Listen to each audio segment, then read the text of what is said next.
and there is actually a separate Facebook page under that title, claimed long time ago.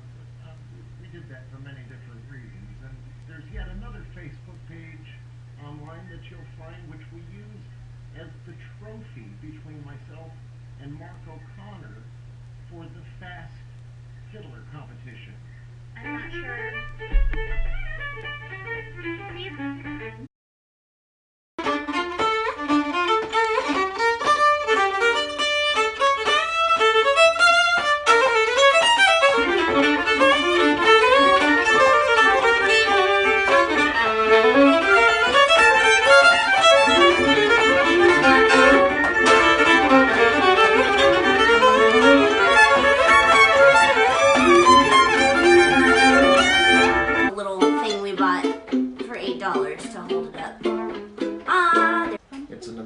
Time to be alive.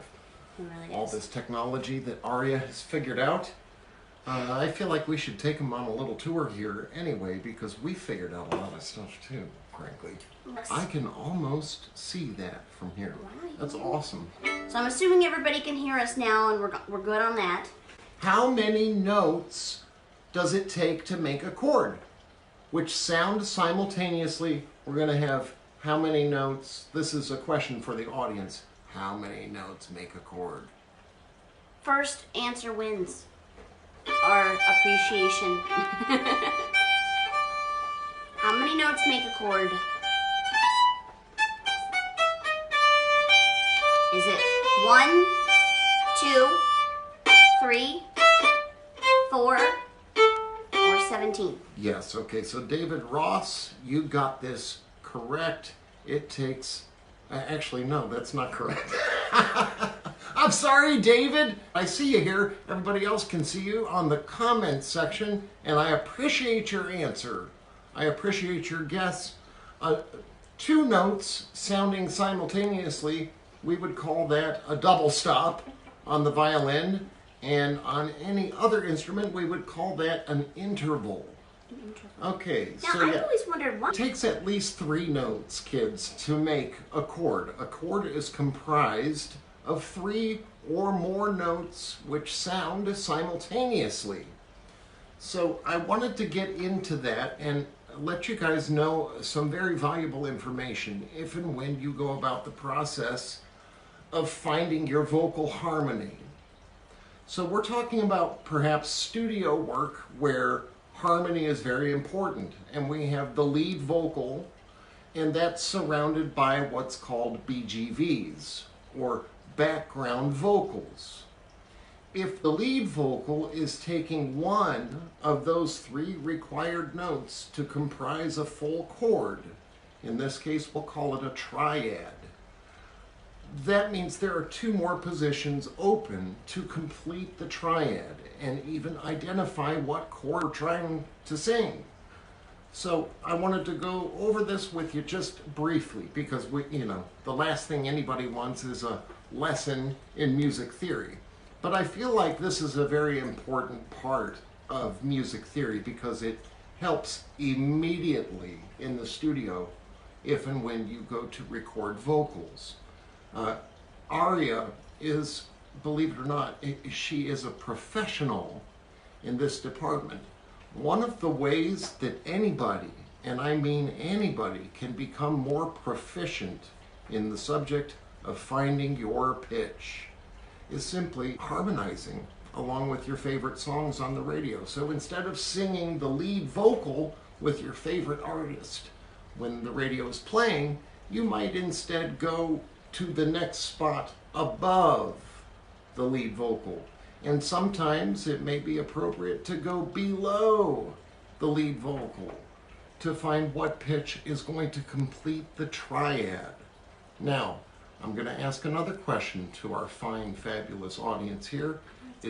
We have 3 notes to choose from. We've decided, we all know now that it takes at least 3 or more notes to make what's called a chord.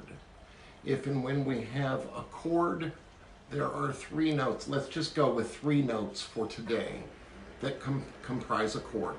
We have the note of the tonic. Let's say, let's stay in the key of D because that will be our demonstration. So we've got D, and if we're talking about major, a D major triad, can anybody tell us what might be the other two notes?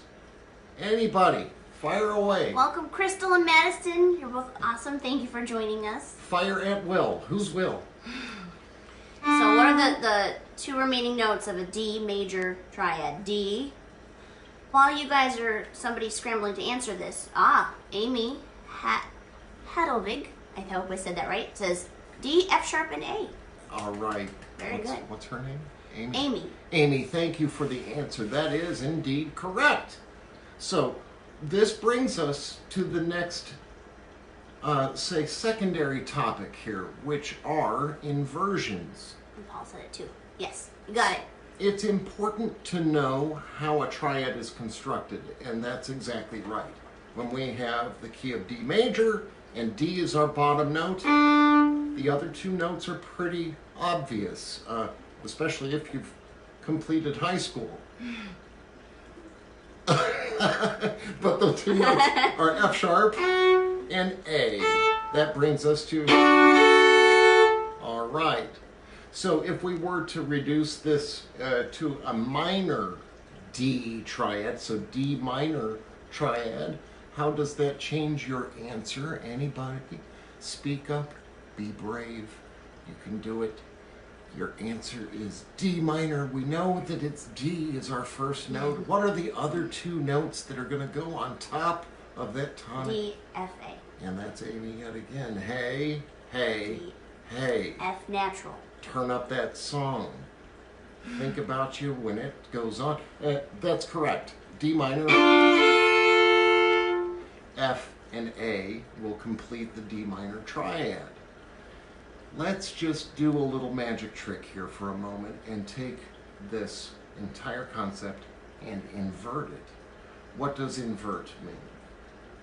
Either flip it over.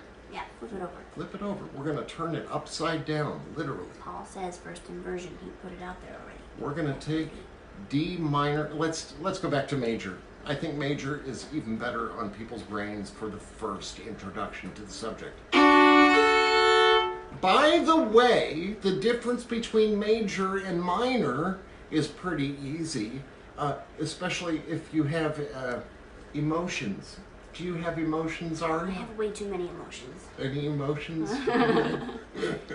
Pamela Stuckey is watching, and Hi, Dale Pam. Morris Jr. Hey guys. Hey, Dale. Woo. Oh, it's kind of funny as we introduce these folks, you know, it seems to me like my voice changes with each greeting. Like, depending on how you know them, or like, yeah. It's kind of weird. But hey, learn something new. It's fun. Where are we? We're going to take this triad and flip it right upside down and allow for our first inversion, all right? In order to make an inversion, we've only got just a few different combinations we can make with three notes. Agreed? Yes. So you can only put them in particular orders, maybe 2 times. Aside from D, F sharp, and A, first inversion of this same chord is where we have F sharp on the bottom, and then to complete the triad would take which 2 notes, Aria? A and D. A and D. That's how those sound. This is D major first inversion. Be our guest. Is that an inversion? It is. It would be a first inversion of D major, and that does indeed make the first 3 notes of Be Our Guest. Which is a great example as to how we use these inversions all the time. You hear them all the time. You love them all the time. If we go to, there's only just one more here. For those of you who fear the music theory topic, fear not, because there's only one more, and that is a different combination. We're going to take the same triad, began as D major. We have the first inversion, which puts which of the tones Which degree of the scale did we put on the bottom to make the first inversion? Oh, the first? The third. first inversion. The We third. took the third. So 1, 2, 3, 4, 5, 6, 7, 8. There are 8 tones in this scale, D major. We took the third, put it on the bottom, and built our triad from there. F sharp, A, D. Now we're going to do the same thing one more time and take which of the 3 characters? Put it on the bottom? The fifth. The 5th. Now, can I ask a question really quick? Or Of course. okay, Yeah. so since we're thinking about chords and stuff, since that's the first inversion D is the beginning of Be Our Guest, what is the second part of it? Be Our Guest, because the same first 2 notes. Be Our. Is That's it like right. a minor 7 or something? What It's is a major 7, Major. actually, yeah, because we've got a C sharp involved. Okay. So it's a 7, and it's also referred to initially in your theory class as the leading tone. Does anybody know why we might call this the leading tone? Yes, Aria? Because it leads to the tonic. Or It leads to the key. tonic. Center. That's right. It leads us right back to the key we're in. So imagine, sorry, for those of you who need that resolution, there you go. I know what that's like. Hey, Jennifer. If you were to play and stop, but that sure is annoying, isn't it? Yeah. Here it is again.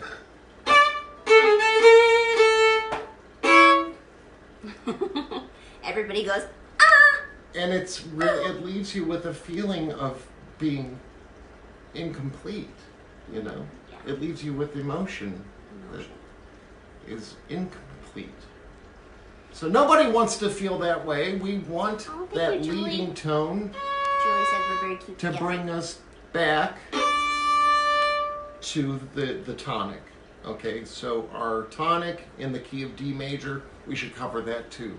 Tonic equals what? The key note. That's right, the key. What do you call the It key? equals the key. Tonic, Hi, Bill. key. Tonic in a D major triad is D.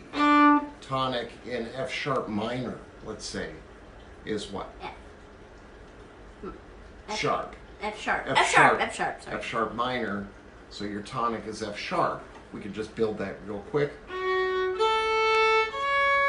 So ironically, happens to be the very notes that you just talked about for Wow. the second phrase of Be Our Guest. But it's no longer an F sharp minor triad if we throw this D under it. It now becomes a D something, right? So this is where theory really comes into play. But for today's purposes, and because we're only going to deal with 3 notes in a very grassroots kind of bluegrass style, that's where we're going to go today. Say hi to Dirk and Bill Thomas. Dirk Snyder.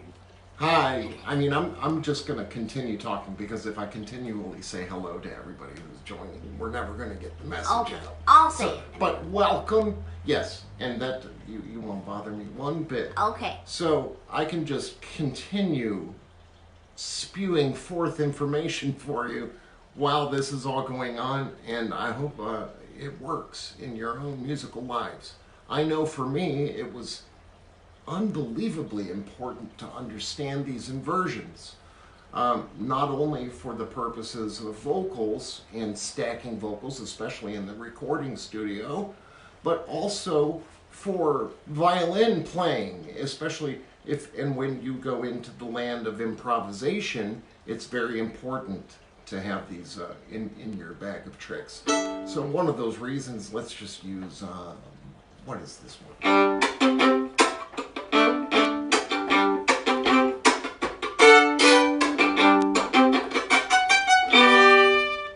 There's an inversion of G major.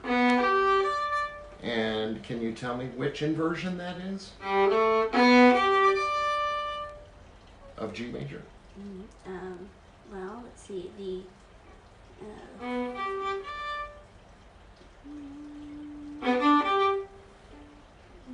G major. Is it the first inversion? It's the first inversion because which of the scale degrees is on the bottom? The 3. The 3. The 3 is on the bottom. Whenever the third of any particular chord is on the bottom of your triad, we have first inversion. If and when the 5th note of the scale is on the bottom, we have the second inversion. So to complete this thought,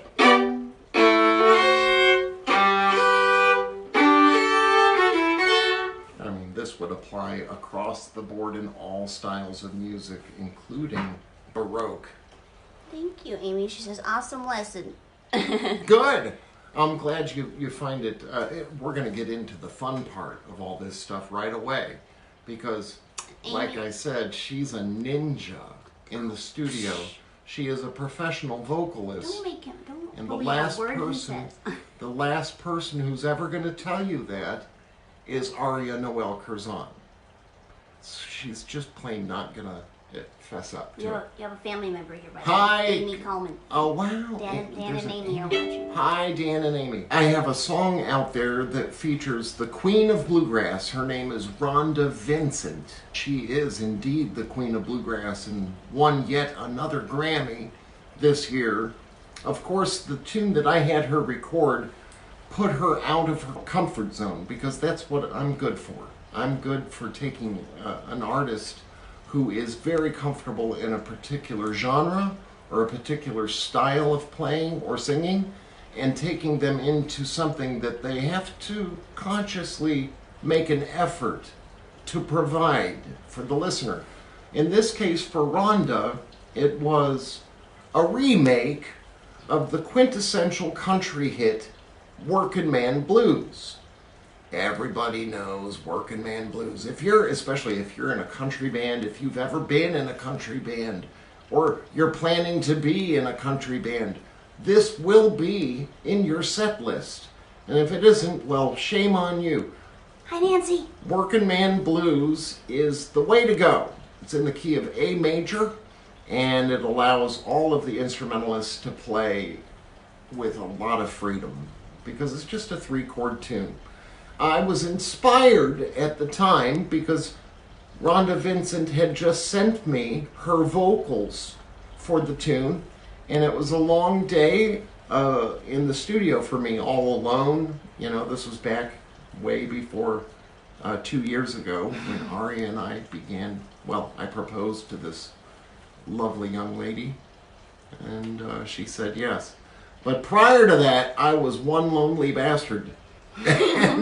Sitting in this studio and trying not to tell the world about the fact that Rhonda Vincent, the Queen of Bluegrass, had just recorded anything at all. For me, was like I couldn't share that information with anybody because nobody would listen. Oh. And now maybe a few of you are listening. If you wish, and I hope you do, you should hunt that down on YouTube. It's also on Facebook. It took a lot of production, and at Rhonda's request, we went ahead with the video shoot for the tune, and everybody ended up in Nashville at the same time and at the same place. It also features the guitar wizardry of one of my closest friends in the business. His name is John Carroll, and a beastly electric guitar player. He's just sick. He's sick in the head, as they say. That's a good thing. He means it well. Nancy said she watched the other day and showed several people. Oh, you watched the Rhonda Vincent? Workin' Man Blues. Thank you. Thank you for doing that. All the shares and all the watches, they really help. And we appreciate that so much. Thank you. So, where are we at on this whole... Well, where we're headed is to the fun part of the lesson. So the theory lesson, I hope nobody shut us off when they realize we're talking about music theory. But with just this much knowledge, you can find what is your pitch, no matter what the song is. So that one day I was talking about, the Queen of Bluegrass, Rhonda Vincent, and I got her vocals, and I flew the vocals into the mix that I had already constructed. It's the mix that she actually sang with in her own studio. All of this was done remotely. So she was in Nashville, Tennessee, in a different recording studio. Of course, I'm here in San Diego, let's say, doing the same thing and constructing, let's say, the rhythm section, and then the fiddles and the guitars and all of that fun stuff. John Carroll flew his guitar tracks in all the way from Texas, but it doesn't matter anymore. If you're in Texas, if you're in Nashville, if you're in New York, if you're in LA, we're all in the same studio these days. We can take your WAV file, not an MP3. The higher quality that we send each other is called a .wav file, W-A-V. Okay. And those are higher quality. They contain more digital information than an MP3. Okay. Well, that's why we use them in the studio. You have a question? No, I just think they don't need all this information just right now, because we're still we got to go back to what we were building upon that they can work on from home. It's all related. Okay. It's all related. And the way you work on this particular strength musically is, again, instead of singing the melody along with your favorite artist on the radio, sing a harmony. Find where that harmony spot will be. So this particular day, right here in the very chair that I'm sitting in now, I had flown Rhonda Vincent's vocals into my mix, and I was so ecstatic, just so thrilled with the results, that I got bit by the bug, so to speak, and had to sing something myself. And it happened to be, of course, another Merle Haggard tune called The Bottle Let Me Down. Tonight, The Bottle Let Me Down. So here's me crooning at the top of my lungs with nobody here to listen. Tonight, The Bottle Let Me Down. And it came out like this. I was all warmed up after singing with Rhonda in the studio, and it ended up sounding like this here.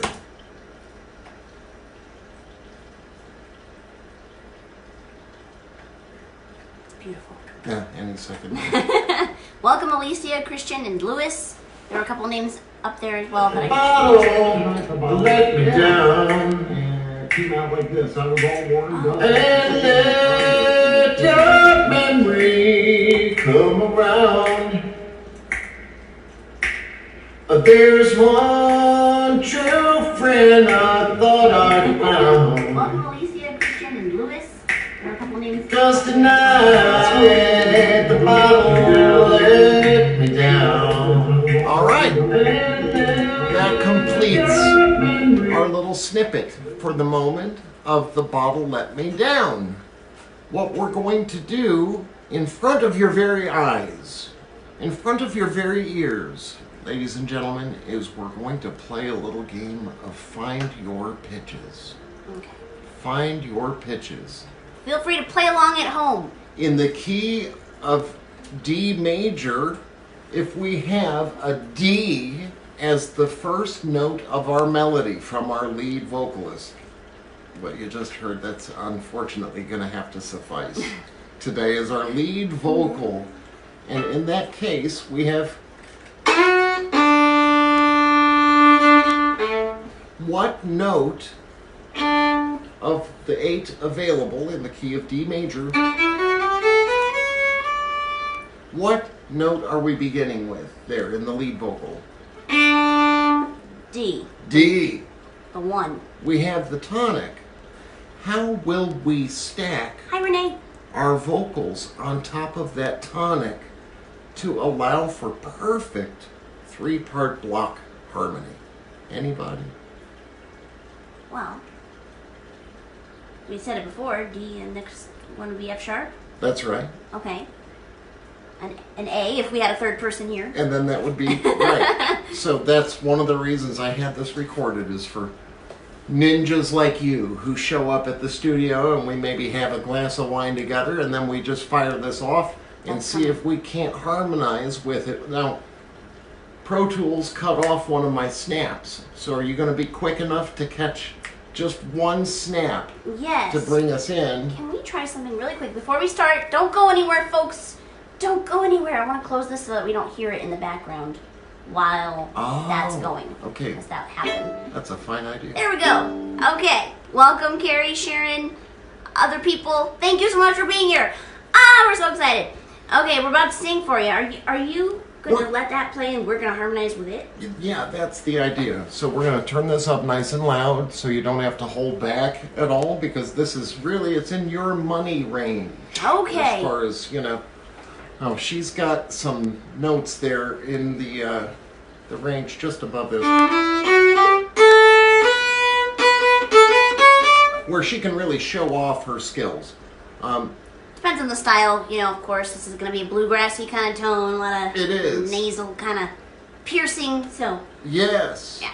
Bluegrass. If you're a singer, you may be wondering why Alex is talking about singing, but he comes from a long line. Not only does he play fiddle, but if you watch the video he posted earlier today, his family did barbershop music. His dad's a composer. He's grown up singing and you know so much about it. So Yeah. that's why we're here. Believe it or not, that was posted by me as a prelude to having this particular conversation with you folks, because our numbers are going up just a little bit each time we get together. Every Monday at 5:30 p.m. Pacific time, 8:30 Eastern, we intend to do exactly this, and I bet you it's going to get better and better as time goes on. We're That's the covering plan. some very cool subjects right now, like inversions, how to rearrange different notes to comprise the same chord, but in a different way. Yeah. So they have kind of a different timbre, a different texture to them. This serves as a perfect example. We're going to add just Aria first with the upper harmony. This is the top harmony until we talk about it a little bit later, and then we're going to actually stay tuned, because we're going to make an effort towards rearranging these notes that Aria knows nothing about yet. Okay, we're gonna have fun. The first example will be just, that's right, and Okay. she's got it going on. You get just one snap and you're on in 45 minutes when the computer decides. Carrie says, "Hey, Lex Luthor." Be ready though. Here, come Okay, you have to be on. ready. You better be loud. Tonight the bottle let me down, and let your memory come around. Beautiful. There's one true friend I thought I'd found. Oh, I didn't do true. But tonight the bottle let me down. Down. That's right. There's so many to pick from. Sometimes you know, end up sliding around a little bit. That was well done. Bravo. But I missed the Bravo. One true friend. Yeah. Because it's more authentic to the style, i.e. bluegrass in this case, to go to what is already a member of the chord, as opposed to going to something fancy like the flat 7. Oh. We'll save that for a different talk. One. Maybe. So true friend is not in the chord, but true friend is. That's right. Well, so I should probably tune with this track. I'm learning as we go as well, you guys. I didn't know that. Just now what he said, that you'd want to go to something within the main structure of the chord in bluegrass, because it's a little more like, not simple, but just like... It is simple. Okay. It is simple. It's simple harmonies. It's a simple way of finding your pitches. Okay. And I know that's a double entendre and whatnot. That's just a way of getting people interested online. Hey, Ray. So, Hey, Michael. Yay. well, for Michael, for those of you just joining us, we're talking about music theory. Don't shut it off. Don't shut it off. But it's really fun music theory in this case. We're dealing with a tonic chord here. D, F sharp, and A. Even though this might be sounding a little low, which it probably is. First inversion of D major would begin with the 3rd on the bottom, which brings us to F sharp, A, and D. That's first inversion. We take the 5 and put it on the bottom. Same chord, same 3 notes, but in a different order. Starting with A, there's our tonic, and now our third is on top, and that's inversion number 2. It's the second inversion of the same chord. You can play the same chord in 3 different ways as of right now. It's probably more effective to show you on the piano, but that was a fabulous job with your first harmony there above the lead vocal. On the third-ish. That's right. And if we were to add another vocal, which we're about to do, let's just make sure where we're at here with the pitch. So I did tonight is the melody, and I did tonight. And then anybody else? Tonight. That's right. Tonight. And we're pretty much in tune now with the fiddle twos. It's a fun thing as a singer, especially at the end of when you can pick any note. It's usually from the, the tonic, but you can just keep stacking and go to the third and the fifth and the, as high as you can possibly go. It's a fun game. It's funny you say that because we're about to have a little fun, more fun with your fun game. Oh. As you do exactly that to struggle and find what will be the top harmony. For now, we're going to go and use this same example for you guys so that you can hear what block harmony sounds like. Obviously, this is a cappella. We just have one recorded track, which is yours truly, after being inspired by Rhonda Vincent. And I went ahead and let it rip after I was done with a hard day in the studio. So before you start this, yeah. Sorry, what are we doing now? We're both singing? Yeah, you're going to sing the same part and I'll add the other harmony in there. And in this case, it makes more sense to me to throw it into the mix at this point below the lead vocal. There are many reasons for that, but the main reason is because I'm a man. I can't reach those notes way up there. You're already in a range that I struggle with as a singer, but I struggle just overall as a singer. Well, I wonder why. No, I'm kidding.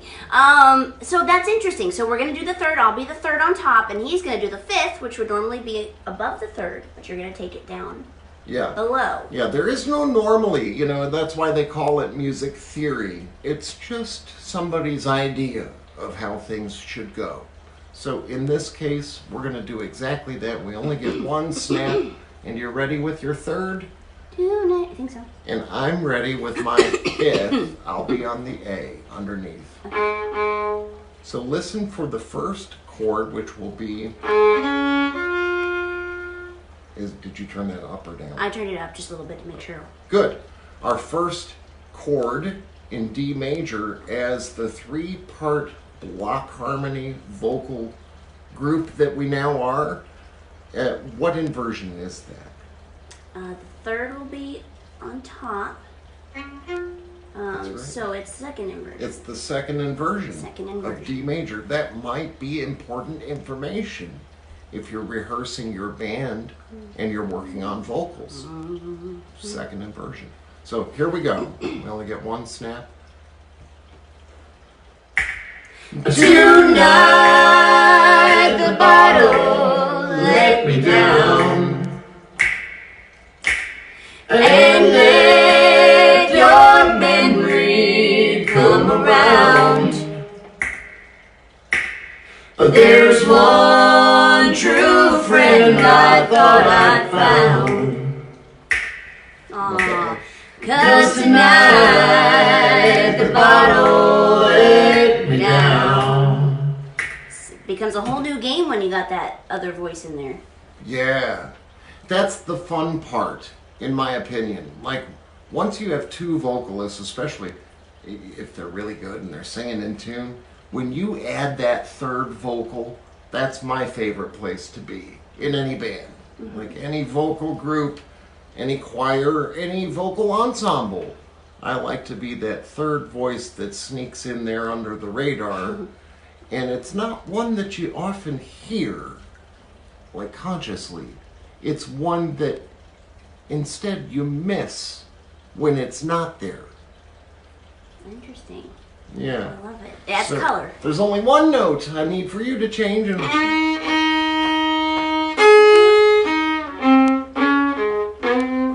One true. Okay. I just got to remember to do it. yeah, but your hillbilly sound is really, really cool. One. Oh. No. Let's do that, and I'll match you. We're gonna shove all of the tone out through our noses right now, and here's the effect. Thank you, Louis. We end up with here. Let's really hillbilly out Michael here. Kraft says second inversion has the fifth in the bottom. What did I say? That he is doing the fifth in the bottom, so that's what we're. He's right. He's and right. that's exactly what we said earlier. Yeah, So, okay. Yeah, he's just saying it out loud. Okay. So we don't have to really read every. Well, he said single I thing thought, there. so I was just. Anyway. You ready? I'm ready.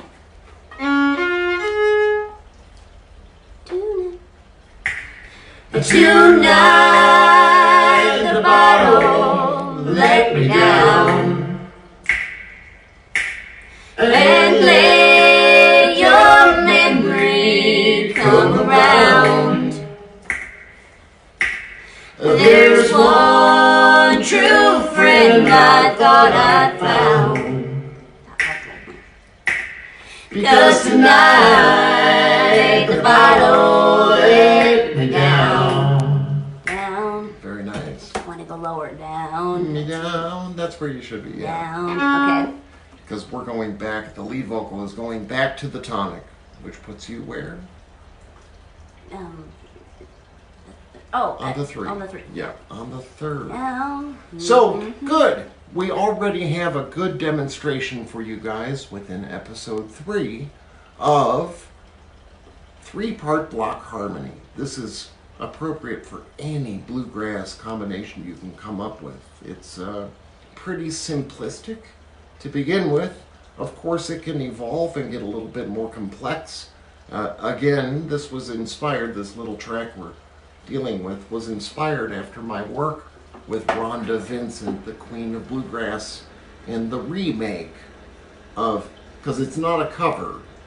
Oh. We can't call that tune a cover song, even though we covered it. Why is that? Because it's a full-blown remake. It's got a different groove than Merle Haggard had put on it initially. It's got certainly a more edgy rock kind of feel, and then you add the guitar customizations of one wicked John Carroll, and you've got a real piece of work there. I mean, just from beginning to end, if you don't stay entertained from the downbeat until the fade out, well, I don't know what to tell you. I think it's fabulous. We still listen to it. But right now, we're going to make Aria scramble a little bit and see if we can't get my own self to find the part that she was just singing for you guys. And we're going to go one step further and see if we can, like, what do you say, we're going to push ourselves. Okay. You're going to be right where you were. I'm sorry, I'm going to be right where you were. And the other me is still singing the lead vocal, which was recorded. The two of us, what your job is to find my part that I was singing just now, but on top of the two of us. So wow. Where does that put you? Never done that before. So tonight, the bottle let me down, let me down. Some of those little middle notes are. Your memory come around. Uh-huh.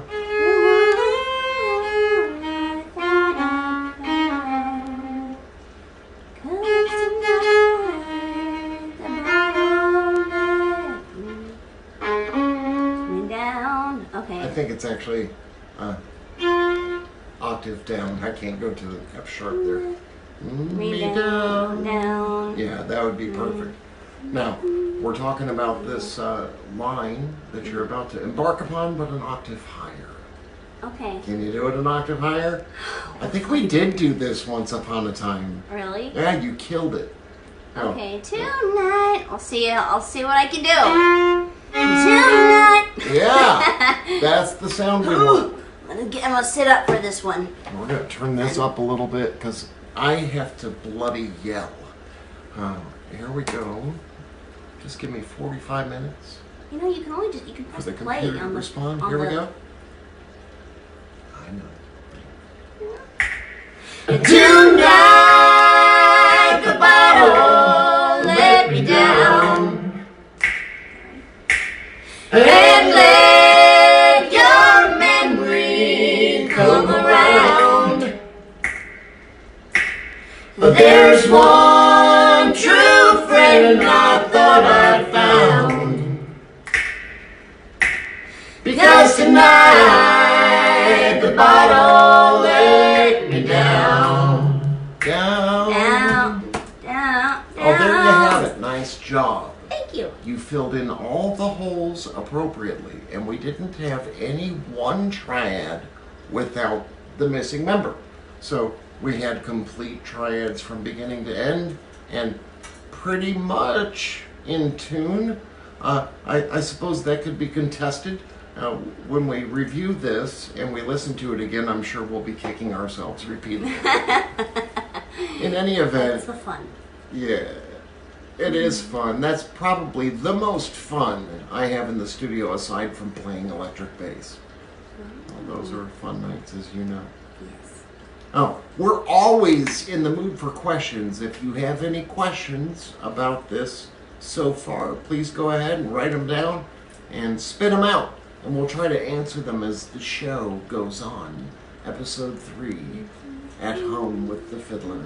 Designed and produced by Aria Noel Curzon, because I wouldn't do it. Yes, it was kicking and screaming at first, and then now we're getting into it a little bit. Oh, I'm still kicking and screaming, believe it. Oh, you know. Oh, that's two different examples. We've surrounded the lead vocal with block harmony, which exists in the form of triads, because we're only dealing with 3 voices. Most often, for those radio hits that you all know and love, we're more often than not only dealing with just 3 different parts. The lead vocal, the 3rd above, or the 5th above, it depends, because you just heard both. And then, of course, the 3rd part to complete the triad, which makes for a very satisfying, full chord. Yeah. Yeah, indeed. I love that bluegrass sound. I've always loved it. I mean, it's prevalent elsewhere as well, but I love those tight, chords and they sound crunchy, nice crunchy chords. Tight harmonies. You know, one band that is a great example of what it is we're talking about is the band Alabama. For those of you who remember Alabama, I mean, how could you forget? They had 56 #1 hits. 56 Hey, Michael. #1 hits. So imagine if you and I just had one #1 hit. We'd never have to work again. It'd be, I watched Chris Cagle wake up one morning and scratch his butt and then walked out to the mailbox and came back with $25,000. And that was check 1 for his first hit that didn't even make it to #1. Wow. It made it to like #5. It was My Love Goes On and On and On and On. Oh, that was the one. I love that. In the live, he tries to get everybody to sing it, and it's like, sorry to interrupt. Oh, that's all right. We used to poke fun at him and say, "This song goes on and on and on and on."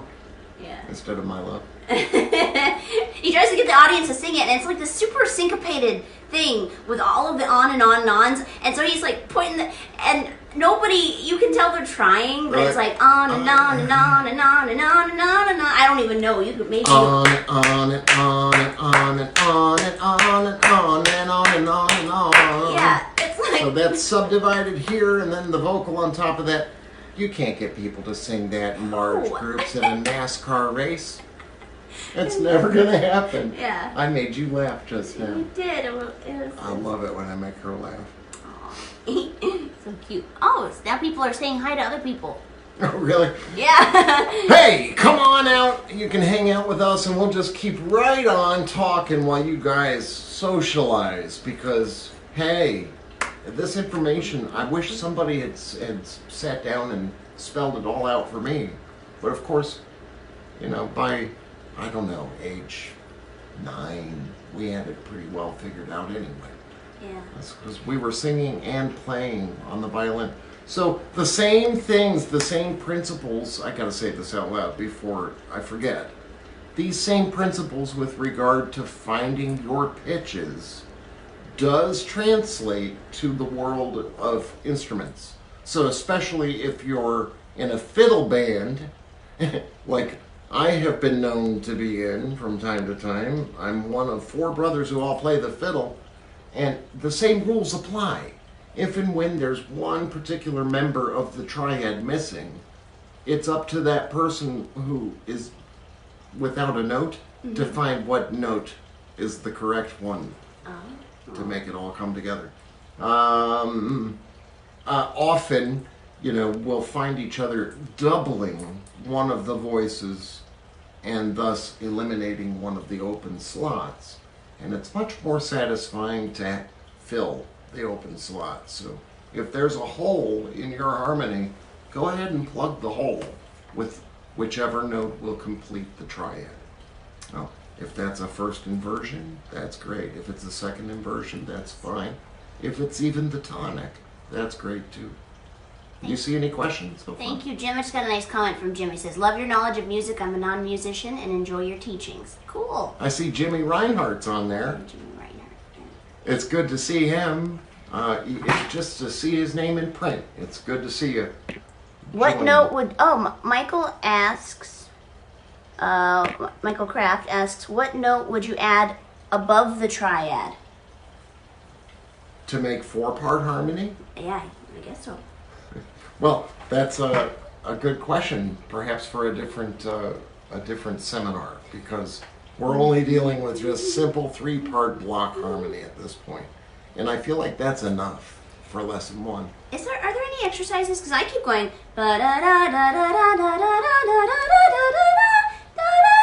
you know, just to try and so you can hear those. Yeah, that's a great exercise right there. Okay. Just doing that much, you know. And recognizing each one as you go. So your tonic, Yeah. your first inversion, and your second inversion. If that's on your brain, then that's the right direction for sure. And I don't know if this is pertinent, but in regards to the fiddle and playing with a song, you know, obviously you got to know what chord you're playing over, and it does all kind of tie in together. Yeah, it does. And one of my favorite, and when I was in school, one of my favorite little exercises that we did to get our ears ready for the song, if we were sight reading, was to do the solfege of the chords. So like, do, mi, sol, mi, do. Do, la, fa, la, do, ti, sol, ti, re, fa, re, ti, do. So that's the 1, 4, and 5. Oh.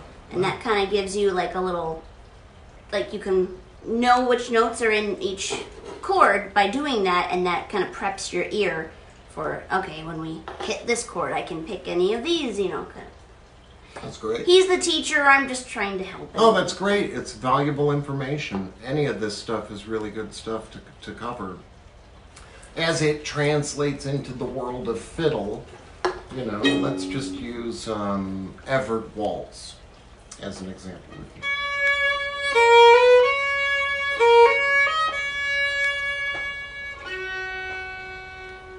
So with the brothers, we need somebody on the lead, which are the notes I just played, and in order to complete the triad in the key of G, I just tuned down a half step, by the way, to satisfy our needs for the track. But anyway, let's just pretend it's G. And we've got the lead. We're going to throw on top of it, what note do you think will complete this G major triad? We've got a D already, so the 5 is there. The melody is the 5. So we need the 3rd. That's right. And that should maybe go on the bottom. And then what's left? Oh, G. The tonic, yep. 1.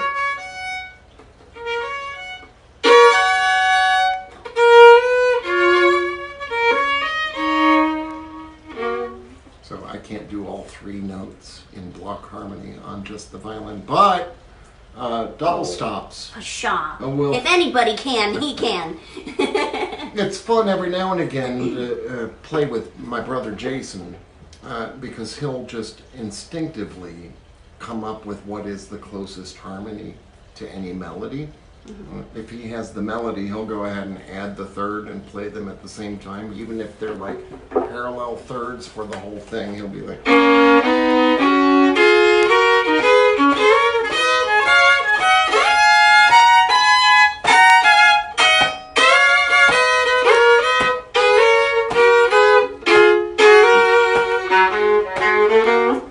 One of my favorite things is this little boogie-woogie shuffle thing that...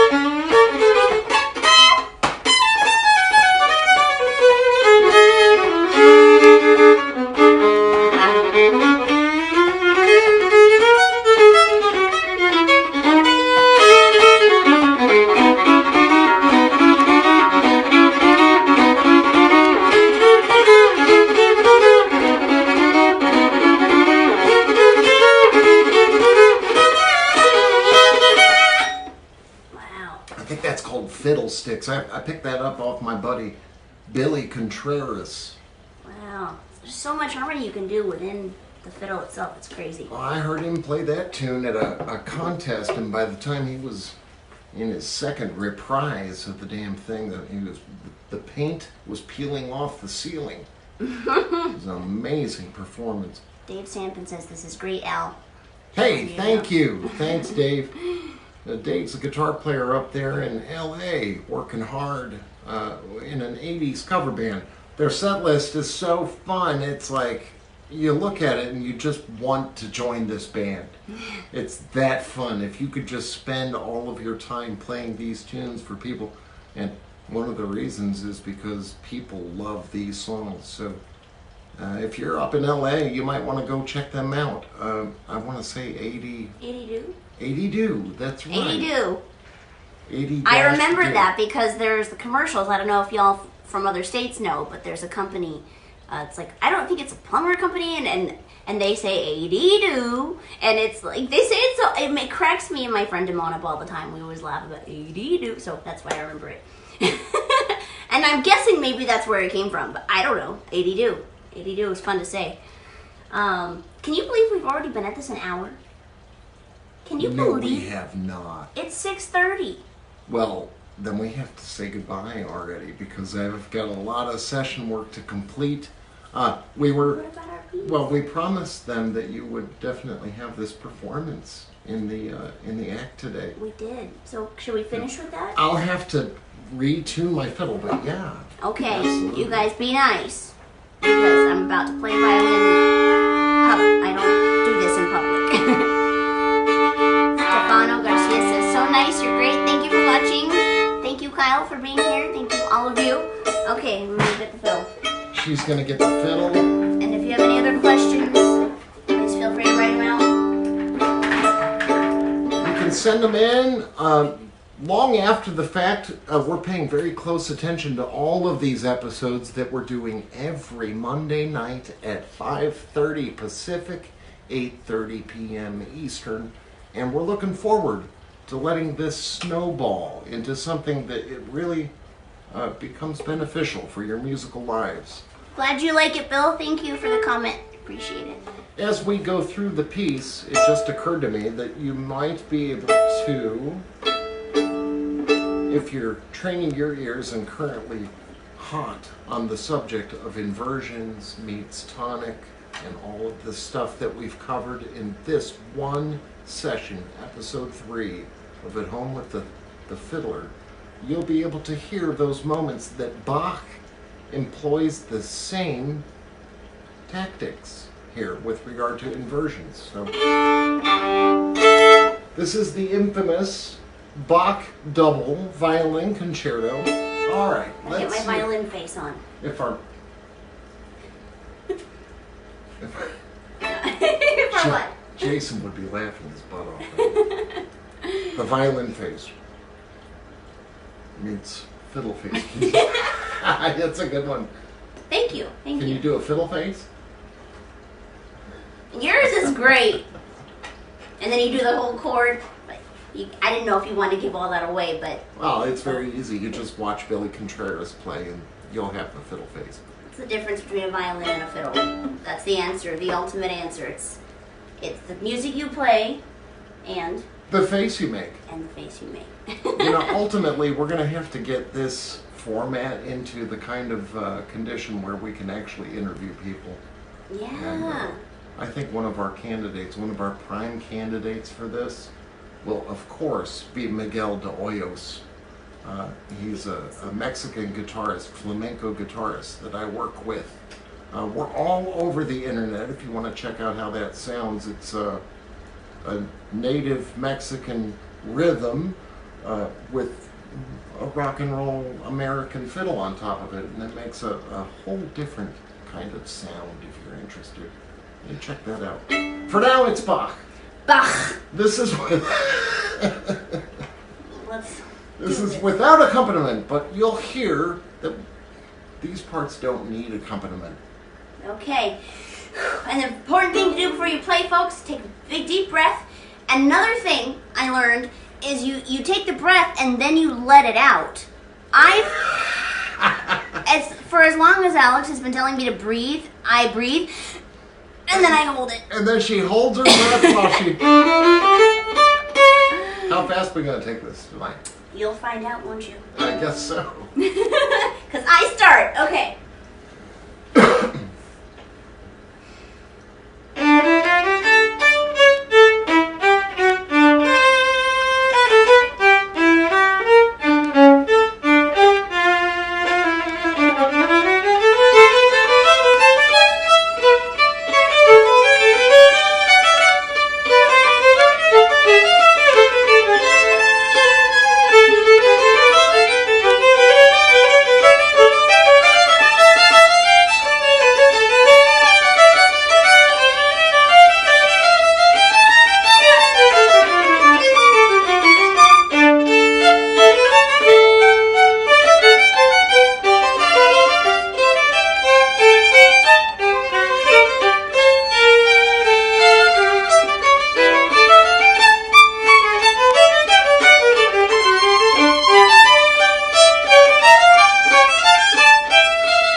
got it, she made it, and she lived to tell about it, Noah Jubelauer.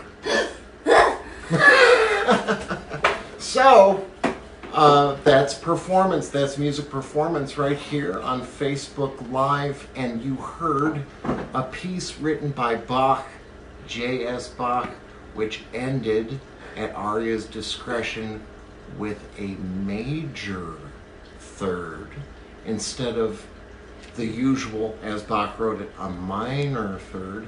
Now, what does that mean for those of you? What is that called when we take the last chord of any particular work and up or alter the third of that chord so that it goes from minor to major or major to minor? What is that called? Anybody?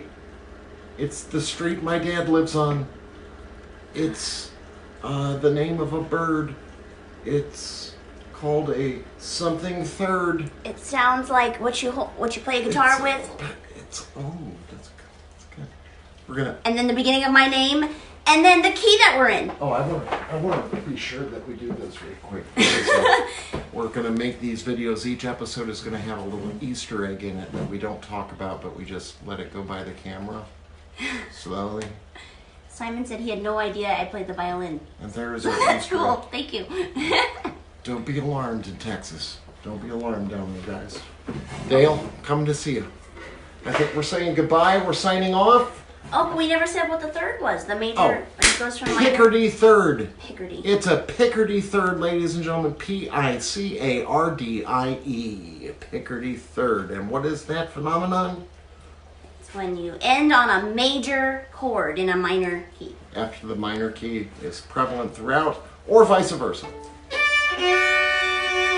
Hey, we're looking forward to taking your questions, and we're going to be watching the thread. We're watching all three of these threads very closely and waiting for new fans to come and join us. Please check us out at alexdepue.com or Patreon.com/Alex DePue. He's going to provide some short, more detailed segments for instrumentalists to work on. ReverbNation.com/Alex DePue is also a wonderful place to get the full picture of what it is we can bring to your town. I just want to thank Michael Kraft because he says amazing Aria. I wouldn't carry Alex DePue's violin case, let alone play with him live on a podcast. It really was. It was a fabulous performance. It took a lot of courage, so thank you. I just wanted to acknowledge that. It took courage, honey, and it also took practice.